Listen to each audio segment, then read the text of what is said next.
Morning all. We're still in Orkney, staying at the Picaquoy Centre campsite here in Kirkwall, and we're probably about halfway through our holiday here now. I'm just enjoying a little bit of peace and quiet this morning in the van. I've been up early, been out with Kira and had my shower. Trish is away having her shower now, along at the facilities block. The block itself is really modern. Inside you'll find a day room. There's washing up facilities and there's shower cubicles, just what you'd expect really. The Picaquoy Centre itself is a large multi-function sports complex, and there's an outside running track there and a kids' play area, and of course the campsite as well. We're really enjoying it here. There's thick green grass to camp on and there's trees dotted about, and of course hard stand areas with electric hookup if that's what you want. We decided to drive into our pitch so that we could have the sun coming round in the evening, because our awning points forward, so to take best advantage of the sun, that's the way we like to park.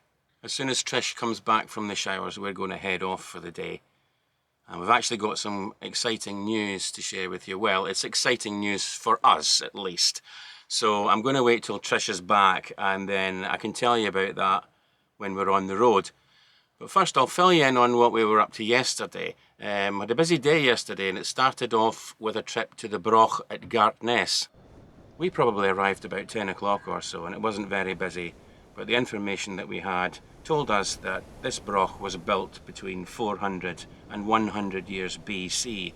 So it's really old and it would have been occupied by somebody really important. It's about 3 metres tall, but it would have been 10 to 13 metres tall in its day. Unlike Skara Brae, which we visited in our last video, we were allowed to have a good wander around inside to see the archaeology up close. So we were able to have a good look around all the standing slabs that would have formed the walls to many of the enclosures. And there was lots of rooms to explore. Fine for Trish, but I had to watch my head once or twice. Inside the Broch there was steps to a level that's not there anymore, but it gave me a good view of Trish in the centre area of the Broch, in what looked like a fire pit in the centre, and there was some storage areas around the perimeter.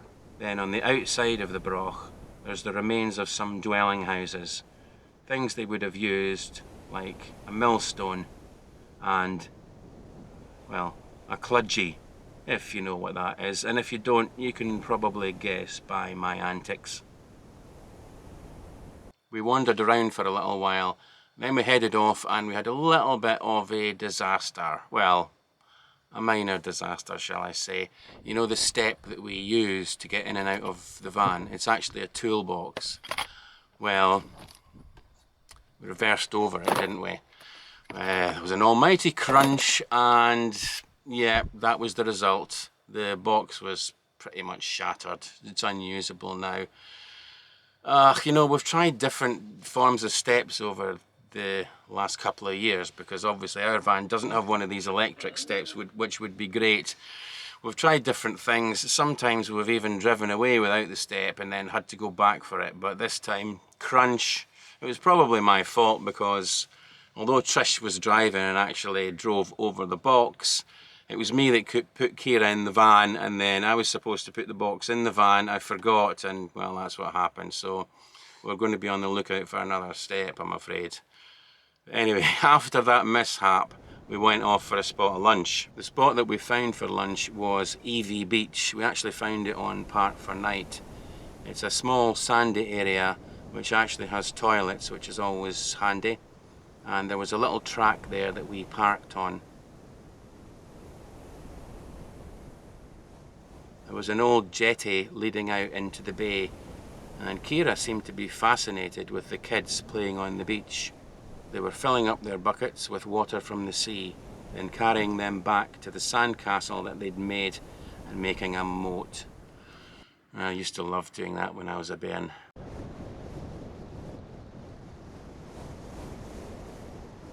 After lunch, we went to Twat.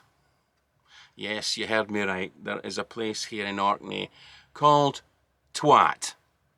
And the sign for Twat has actually become quite a tourist attraction. As we approached the sign, there was a couple standing there, so Trish offered to take their photo. What a couple of twats. Then it was our turn. Trish took the camera as I put on my very best twat faces. Not bad, eh? I think I make a pretty good twat. Then it was Trish's turn, so I took the camera and Trish did her best to try and beat my poses. Then Kira had a go, but she just looked cool. But there could only be one winner, and we both agreed that the winner of the biggest twat competition was this photo. Yep, it was Trish.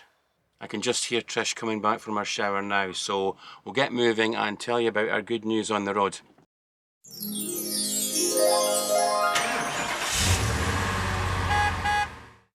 Well, that's us out for the day again. Yes, it is. And the big news that we had yesterday. I saw you taking that phone call when we were at the Broch. Yep. You sneaked away for a little bit, but I soon caught up because getting some good news, weren't we? Yes, we were. So? What's the good news? Well, we've sold the house, haven't we? Yeah, we've sold the house. It finally means that we can move on a little bit, doesn't it? Yeah. And, I feel a lot more relaxed in myself that the house is sold, because I have been having a wee bit of sleepless nights thinking, oh, is it going to sell? Is it not going to sell? Are we going to be left with it? So yeah, all these thoughts go through your head. And then the other news is we've got builders starting on Monday, haven't we? Yeah, so, they're digging out the founds. Yeah, that's the bungalow that we are going to. We're having a small extension, so that work starts on Monday, so it's going to be all go for us, isn't it? It is, yes. But So pleased. Once it's all behind us, we'll be able to do a lot more travelling again, won't we? Yeah, probably next year we'll be starting doing a lot more travelling. Yeah, that's the plan anyway. It's just kind of get back into that and be a little bit spontaneous. Yes. You know, jump in the van when we fancy going away. Yes, I think probably we'll do a lot more wild camping. I quite fancy doing a bit more of that because it seems to be relatively easy. Maybe we'll come back to Orkney. Yeah, I definitely want to come back. And, you know, to me the good thing is, because we are both retired now, we can avoid the school holidays. We can kind of stay at home during the school holidays, but when it's a bit quieter, we can get away. Yes, we can. So probably we would be away, we wouldn't go away during school holidays, which would be July, August. Try and avoid that, eh? Oh yeah, absolutely. Yeah, so fun times ahead. But today we're off south down to a little island, and we're going to see something called the Italian Chapel. Yes, it was built by the Italian prisoners of war. Yeah, so that's going to be good. We'll tell you a little bit more about that when we get there. We just pulled over because there's something here quite interesting to have a look at, called the Churchill Barriers. Now there's 4 of these along some of these islands that are dotted along this coast. Churchill visited Orkney in 1940. This was shortly after a British battleship called the Royal Oak was torpedoed by a German U-boat, killing 835 servicemen. So Churchill ordered that these land bridges or barriers should be built. And of course they're still here today. We jump back in the van and head over the Churchill Barrier, and it's just a 2-minute drive to get to our destination. There we go, that's the Italian Chapel just coming into view. Looks like it's quite busy at the moment, few cars here. Everybody's got the same idea, this is a good place to come today. Yeah, I'll get in there. It's staff only. No, the one next to it. No, you'll not get in there. Oh, there's spaces up here.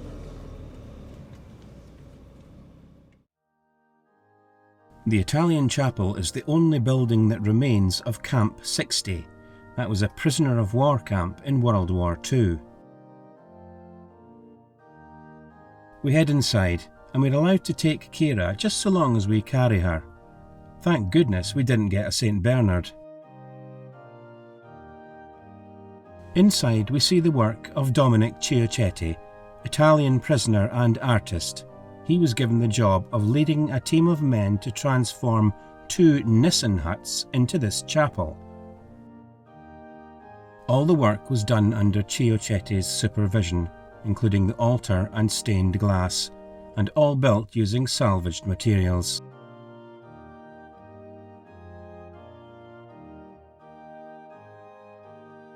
And above the altar is Ciacchetti's masterpiece, based on Niccolò Barabino's Madonna of the Olives.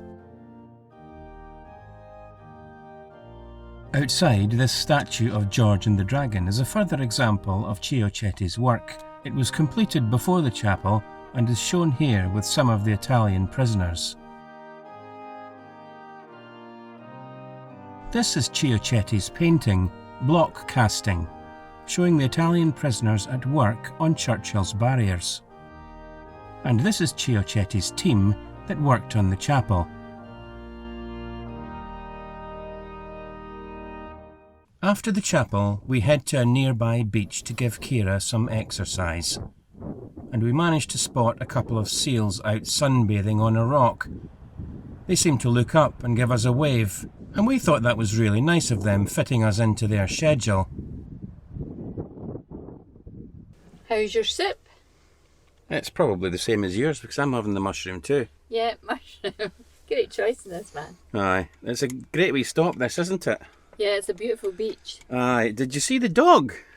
Yeah, and he was called Rags. Yeah, I couldn't believe his hair. He had these dreadlocks, didn't he? Yeah. I've never seen a dog with dreadlocks before. No, that's the first time I've met. I've seen them in pictures, but never actually met one. Yeah, well, certainly it's the first one that I've ever seen. And he was such a friendly big thing too, wasn't he? Yeah. And I think he got on well with Kira. Didn't he, Kira? Got on really well with you. We're soon back on the road and at another of Churchill's barriers. Here you can see the remains of some German battleships from World War I. In total, 52 German battleships were scuttled here by the Germans at the end of the First World War to prevent them from being taken by the Allies.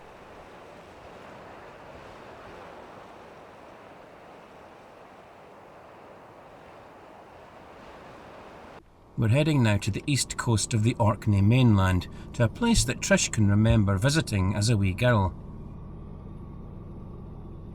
We pass a lot of bikers on the way. It seems to be a popular way to tour the island, at least when the weather's good.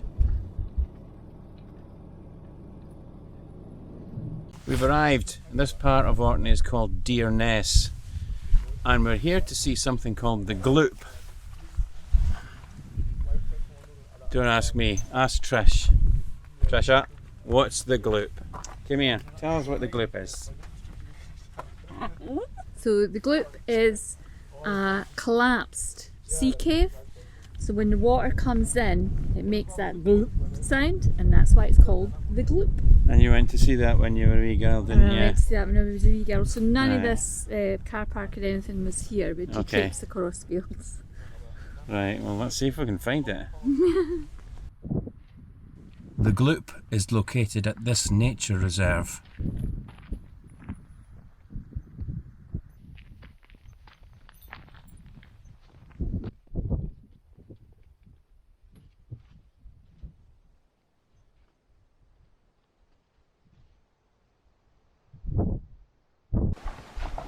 We're here at the Gloop, looking down into that big chasm, and if we're quiet, we might just hear the Gloop sound.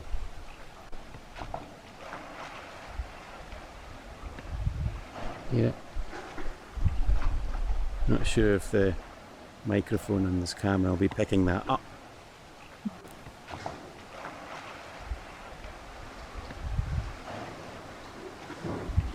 Definitely a Gloop, isn't there? Yeah.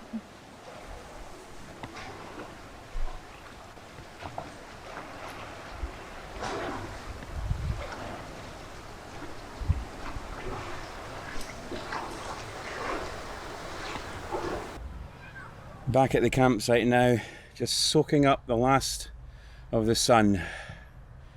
Enjoyed that little gloop place today. Yeah, that was nice. Don't know what we're going to be doing tomorrow.